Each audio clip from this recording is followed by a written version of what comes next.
ในตอนนี้มันไม่มีการเวลาและในตอนนี้มันก็ไม่มีสัตว์บุคคลตัวตนด้วยและตอนนี้ก็ไม่มีการปรุงแต่งแม้แต่เสี้ยวธุลี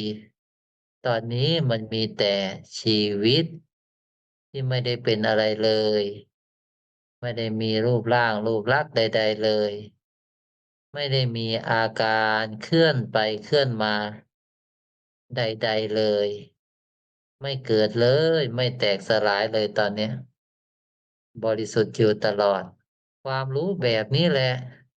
ที่แผ่ออกมาแบบนี้แหละถูกแผ่ออกมาจากสัจธาตุอันบริสุทธิ์ที่ไม่ได้เป็นอะไรเลย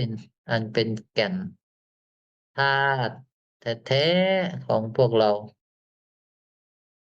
แปลองค์ความรู้นี้ออกมาให้ฟังเป็นอัศจรรย์เพื่อถ่ายทอดถึงธรรมทั้งหลายผู้ใดเห็นธรรมทั้งหลายเป็นธรรมหนึ่งเดียวผู้นั้นย่อมได้ชื่อว่าเห็นธรรมในธรรม